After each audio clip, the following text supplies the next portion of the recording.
Fortis escort Okhla road नई दिल्ली में 125 kilogram वजन के 58 वर्षीय मरीज की टोटल हिप रिप्लेसमेंट सर्जरी को सफलतापूर्वक किया गया। मरीज पिछले 3 वर्षों से दाएं कूल्हे में दर्द से परेशान थे। उन्हें यह तकलीफ एक दुर्लभ किस्म के रोग एवास्कुलर नेक्रोसिस के कारण थी।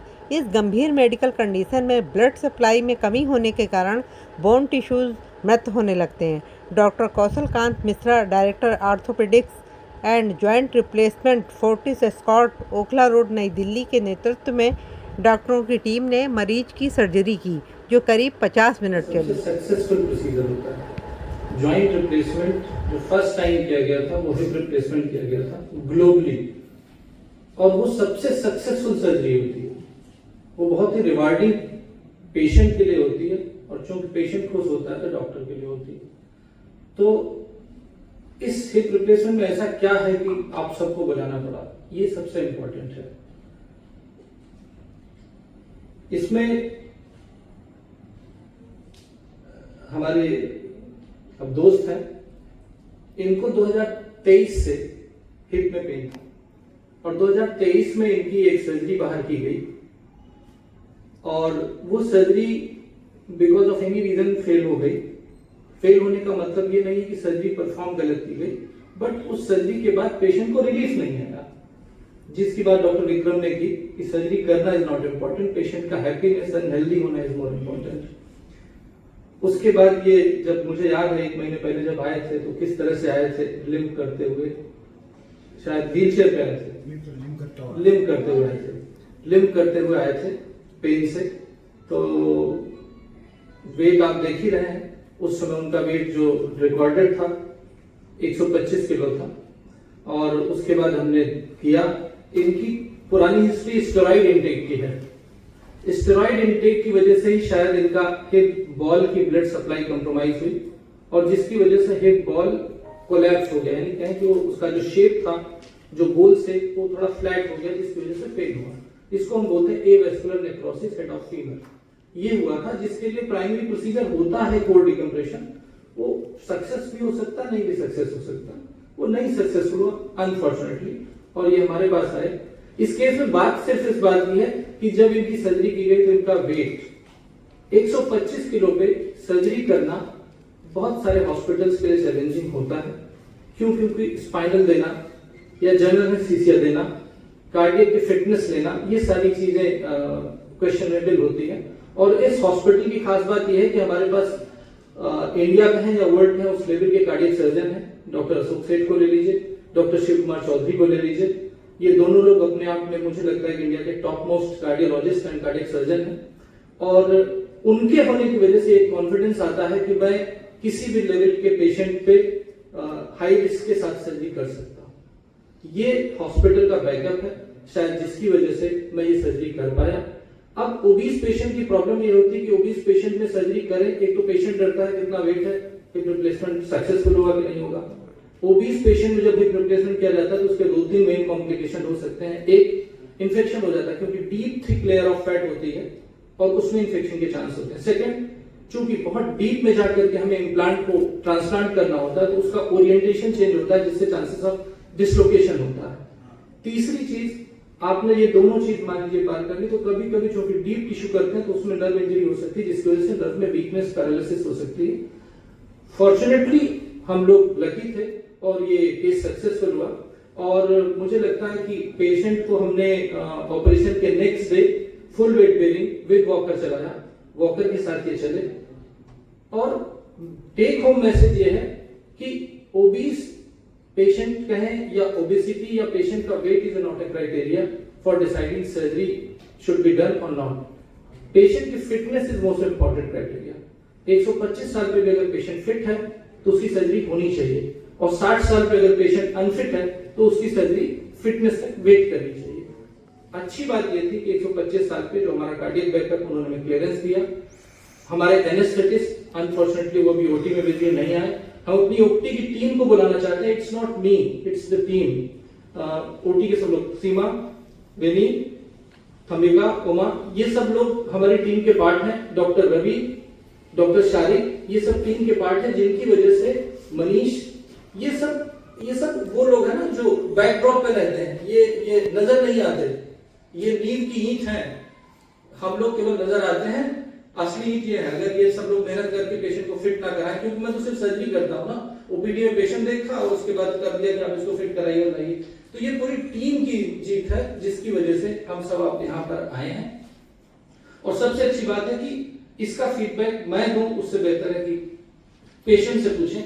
और एक चीज और बताना चाहूंगा कि जो हाईएस्ट स्पीड की बात हो रही थी, जो पब्लिश किया गया है वो 18 मिनट वाला किया गया है। उसके बाद जब मैं यहाँ स्क्वाट में आया तो उसके बाद मैंने 14 मिनट में किया, जिसको हमने पब्लिश नहीं किया है। सच्चाई ये है कि जो फास्टेस्ट हिप रिप्लेसमेंट अभी तक का हमारे हॉस्पिटल में किया गया है वो 14 मिनट में किया गया है, और जिसके लिए टीम की जरूरत होती है। टीम का मतलब टीम को पता होता है कि मैं हाथ बढ़ाऊं तो मेरे हाथ में क्या इम्प्लांट देना है, क्या इंस्ट्रूमेंट देना है। इट्स टीम जिसने उस 20 मिनट को 18 मिनट किया, 18 मिनट को 14 मिनट किया। और ये 14 मिनट सिर्फ इम्प्लांटेशन का टाइम नहीं था, ये 14 मिनट स्किन टू स्किन, मतलब स्किन से शुरू किया, स्किन से खत्म किया। आप लोगों की दुआ से और हॉस्पिटल के फैसिलिटी की यूटिलाइजेशन से मैंने यहाँ पर कहें तो 3 वर्ल्ड रिकॉर्ड बने हैं। एक तरह से 107 ईयर का रिकॉर्ड हमने दूसरा हॉस्पिटल बनाया था, उसके बाद फास्टेस्ट हिप रिप्लेसमेंट का रिकॉर्ड यहाँ बना है, स्मॉलेस्ट इंसिजन का रिकॉर्ड बना है, और ऐसे इस एज ग्रुप पे शायद 1-2 ही केस हुए हैं। और उसके बाद ये कहें कि 125 किलो पे हिप रिप्लेसमेंट अपने आप में one of the rarest phenomena है वर्ल्ड वाइड।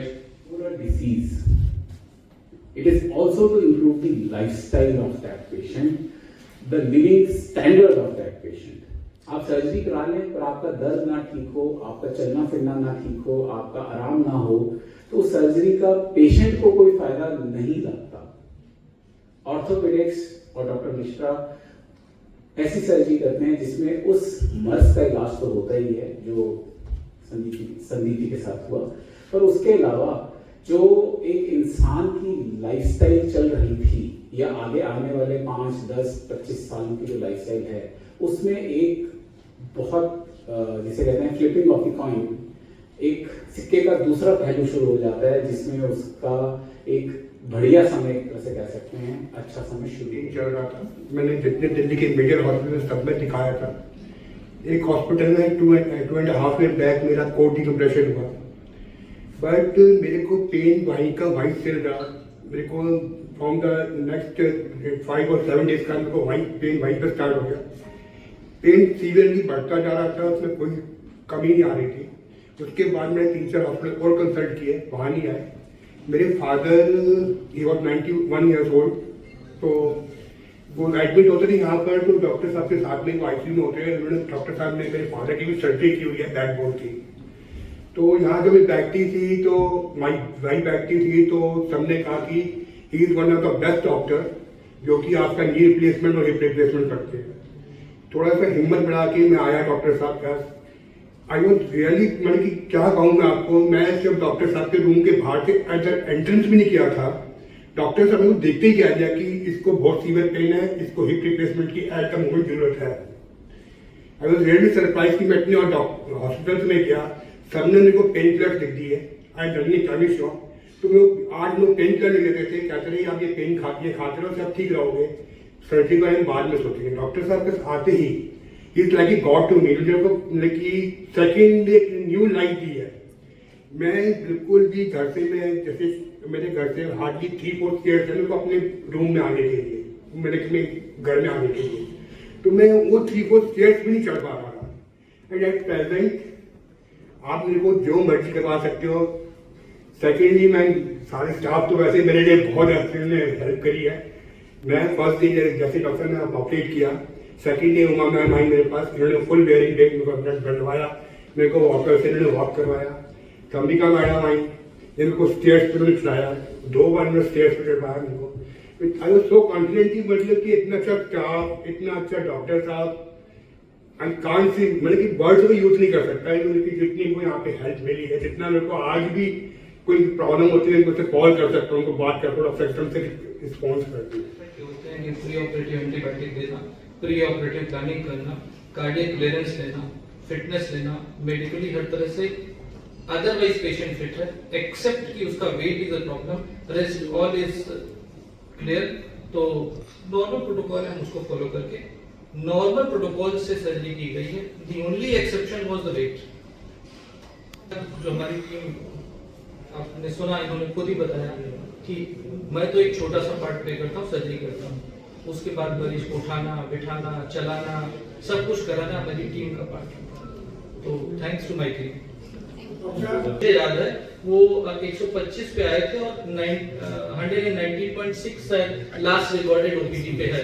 करीब 22 दिन में वेट 6 kg कम हुआ। ये मिरेकल होता है वॉकिंग का। पेन खत्म हुआ, हिप रिप्लेसमेंट हुआ, पेन खत्म करने के लिए हिप रिप्लेसमेंट किया गया। उसके बाद जो इन्होंने खुद वॉकिंग की, जो प्रमोट किया गया, जो फिजियोथेरेपी हुई, जो रिहैबिलिटेशन हुआ, और सबसे जरूरी होता है, ये सब सेकेंडरी है, पेशेंट का अपना कॉन्फिडेंस कि उसको डॉक्टर पे कॉन्फिडेंस है, उसको प्रोसीजर पे कॉन्फिडेंस है, उसको पेन फ्री वॉकिंग मिल रही है और वो इंडिपेंडेंट वॉक कर रहा है। आप देखिए सिर्फ वॉकिंग से ही 20-22 दिन में करीब 6 किलो वेट कम हो गया। This is the key message कि अगर किसी का वेट ज्यादा है तो वो सिर्फ इसलिए सर्जरी ना कराए कि उसे डर लग रहा है कितने वेट में प्रॉब्लम्स आएंगी। अगर वो सही जगह आता है और उसकी प्रॉपर सर्जरी होती है तो weight is no criteria to delay the surgery और अवॉइड द सर्जरी। ये कहीं ऑपरेट हुआ है, इसके पहले ग्लोबली कहीं नहीं, वो भी हमारे इंडिया में ही ऑपरेट हुआ है। तो मैं ये नहीं कह सकता कि ग्लोबली फर्स्ट केस है, क्योंकि एक रिपोर्ट आ गई है। अदरवाइज जो वर्ल्ड वाइड इंडेक्स जनरल्स हैं, पबमेड है, ऑर्थोपेडिक के अपने रिसोर्सेस हैं, उसमें कहीं भी रिकॉर्डेड नहीं है कि 125 kg के वेट पर हिप रिप्लेसमेंट लिया है। जो पहले पुराने इम्प्लांट होते थे उस समय लाइफ करीब 10 से 15 साल होती है। आज जो हम इम्प्लांट करते हैं, हमने इनमें दुनिया का सबसे अच्छा इम्प्लांट किया है। सेरेमिक बॉल लगाई है, पॉलीथाइलिन का जो मोस्ट एडवांस का पाया है वो लगाया है, और एकोलेट टू अनसीमेंटेड हिप रिप्लेसमेंट किया है। इसकी लाइफ के बारे में भी कहा नहीं जा सकता, क्योंकि जब से ये पैदा हुआ है तब से वो लाइफ कंप्लीट नहीं कर पाया। तो इट में भी 40-45 years, may be more, I can't say. मैंने ही अभी इंट्रोडक्शन में बताया गया, नाइजीरिया में मैंने यंगेस्ट बच्ची का हिप रिप्लेसमेंट किया था। वो 13 इयर्स 7 मंथ की थी शायद, और उस समय सबसे बड़ी चीज की बच्चों में हिप रिप्लेसमेंट करें क्यों, कंपेलिंग रीजन होने चाहिए हिप रिप्लेसमेंट करने के। It's not my fancy, patient के अपने रीजन। नाइजीरिया या अफ्रीकन कंट्री में क्या होता है, वहां पे सिकल सेल एनीमिया होती है। सिकल सेल एनीमिया होने की वजह से वो क्या होता है, उनका हेड जो एवियन इनमें हुआ स्टेरॉइड की वजह से, उनमें avian avascular necrosis sickle cell anaemia की वजह से हो जाती है, जिससे हेड कोलैप्स कर जाता है। उस लड़की का एक रिप्लेसमेंट मैंने नाइजीरिया अबूजा में किया था, मेरे ख्याल से 2011 की बात है। और वो लड़की दोबारा इंडिया आकर के मेरे से 7 साल पहले हिप रिप्लेसमेंट करा करके दूसरी साइड पर भी गई। तो age is not a criteria. Otherwise youngest आप 13 ईयर में मैं बता रहा हूँ, ओल्डेस्ट में 107 ईयर में बता रहा हूँ। वेट का लोएस्ट क्राइटेरिया सबको पता है 60 साल में हो सकता है। वेट का बिगेस्ट क्राइटेरिया 125 किलो आपके सामने है। तो patient fitness and accuracy of surgery is the most important factor. Time देखिए, टाइम का तो फास्टेस्ट आपने सुना, ठीक है, पर इनकी सर्जरी में करीब 45-50 मिनट्स का टाइम लगा था। और मैं जब टाइम बताता हूँ तो इंसिजन लगने से टांके लगने तक का कंप्लीट टाइम बताता हूँ। यूजुअली एक ठीक ठाक सक्सेसफुल सर्जरी 45 मिनट्स में हो जाती है। मेरा स्पीड थोड़ा ज्यादा है, तो मैं हिप रिप्लेसमेंट इनके में 50 मिनट लगा, यूजुअली मैं 25 मिनट में हिप रिप्लेसमेंट खत्म कर देता हूँ। कॉस्ट ये वेरी करती है। जो इनके में इम्प्लांट लगा था वो तो स्ट्राइकर कंपनी का बेस्ट इम्प्लांट लगा था, जिसका एमआरपी ही करीब 2.25 लाख के आसपास है। वो बेस्ट इम्प्लांट अवेलेबल। उसके ऊपर हॉस्पिटल के चार्जेस होते हैं, डिपेंडिंग ऑन इकोनॉमी रूम लिया है, सिंगल रूम लिया है, शेयरिंग रूम लिया है। मुझे इनका कॉस्ट नहीं, मतलब इनका कॉस्ट नहीं मालूम, but it varies from 3.5 lakh to 5 lakh. 3.5 3.5 lakh से लगभग 5.5 लाख तक बैटरी करता है। अब आप प्रेसिडेंशियल सूट में रहना चाहोगे तो नहीं, तो कितने दिन में हॉस्पिटल से रिलीफ हो जाते हैं? हॉस्पिटल से रिलीफ होने का टाइम कितना है? तीसरे आप किस दिन चले गए थे? 4 ये एक हिप रिप्लेसमेंट का केस है। इस केस में खास बात यह है कि पेशेंट का वेट जो ग्लोबली वर्ल्ड वाइड 1 या 2 केस रिपोर्टेड है, जिसमें 125 किलो के वेट में हिप रिप्लेसमेंट किया गया हो, और सक्सेस आपके सामने है कि नेक्स्ट डे से फुल वेट बेयरिंग वॉक कर रहे हैं। इसमें मैसेज ये है सबसे इम्पॉर्टेंट कि जो पेशेंट वेट की वजह से सर्जरी को डिले करते हैं, और उनको कॉन्फिडेंस नहीं आता कि उनकी सर्जरी सक्सेसफुल होगी या नहीं होगी, ये उनके लिए एक मैसेज है कि weight is not a criteria, patient की fitness is the only criteria. अगर पेशेंट फिट है तो वेट कुछ भी हो चलेगा, पेशेंट फिट है तो एज कुछ भी हो चलेगा, 13 साल से लेके 107 साल तक चलेगा, 60 किलो से लेकर के 125 किलो चलेगा। लेकिन अगर पेशेंट अनफिट है तो 40 किलो पे वेट पे भी प्रॉब्लम है और 70 किलो वेट पे भी प्रॉब्लम है। तो सबसे बड़ा मैसेज ये है कि अगर आप हिप रिप्लेसमेंट या कोई भी सर्जरी करते हैं, पेशेंट के वेट को कंसीडर नहीं करना चाहिए, उसकी fitness is most important factor. आप सर बताइए, आप अपने आप अपना बोलिए। रहा था कि नियर अबाउट ऑपरेशन से 10 डेज और 5 डेज बैक मैं अपने जस्ट शॉप से आया, घर में अंदर एंटर कर रहा था, 3-4 स्टेयर्स थी, तो इट वॉज सीवियर पेन कि मैं सीढ़ी पे ही स्टेयर्स पे ही बैठ गया। तो मेरी वाइफ ने कहा इसके ड्रिंक करके आते हो क्या आप डेली? मैंने इनको कहा आप ऐसे बैठ जाते हो कि ऊपर मतलब के आप लोग आके रास्ते में बोलेंगे। बैठ जाते हो तो लोग क्या सोचते हैं ड्रिंक करके आते हो? मैं ऐसा कुछ नहीं है। जब मैं डॉक्टर साहब के पास गया तो इन्होंने मेरे को देखते ही कहा कि इसको बहुत सीवियर पेन है, और मतलब इन्होंने एंटर भी नहीं किया था, एंटर से पहले ही एक चीज़ बता रही, तो हमारी बात रियली सरप्राइज कि हाँ ये मेरा पकड़ सकते हैं और ये ऑपरेट कर सकते हैं और सब कुछ ठीक कर सकते हैं। And I am really thankful to him कि मैं आज बिल्कुल फिट हूँ, without any stick, without any walker, I am doing to go each and everything. Thank you. Message ये है कि चलने से वेट पे कितना फ़र्क पड़ता है। जब हमने इनको फर्स्ट टाइम ऑपरेट किया था तो इनका वेट 125 किलो था, और जब ये मेरे पास स्टिच कटाने के लिए आया, 20 दिन पे यूजुअली मैं स्टिच रिमूव करता हूँ, तो 20 दिन में इनका वेट घर के 19.6 kg, लगभग 5 किलो वजन 20 दिन में कम हुआ। ये मैसेज ये है कि अगर आप वॉक करोगे तो आपका वेट बहुत अच्छा कंट्रोल होगा, और उनका वेट तब से ग्रेजुअली फॉल कर रहा है और धीरे धीरे गेट भी इम्प्रूव कर रहा है। तो अगर परफेक्ट सर्जरी की जाए, अच्छी सर्जरी की जाए, तो weight and age is no criteria. Sir ये तो तैयार थे मतलब सर्जरी के लिए, लेकिन कुछ ऐसे पेशेंट भी होते होंगे जो कि सर्जरी के लिए इतने जल्दी रेडी नहीं होते हैं, तो क्या ऐसे पेशेंट की आप लोग काउंसलिंग भी करते हैं पहले? देखिए, पेशेंट की मर्जी सबसे ऊपर होती है। मैं कभी भी हिप रिप्लेसमेंट, नी रिप्लेसमेंट या कोई भी सर्जरी एडवाइस करता हूँ तो advice surgery as and when patient is ready for surgery. हम बता सकते हैं, हम समझा सकते हैं, पर हम कंपेल नहीं कर सकते। ये ऑलवेज पेशेंट की चॉइस होती है, अनटिल अनलेस पेशेंट इमरजेंसी में अनकॉन्शियस ना हो।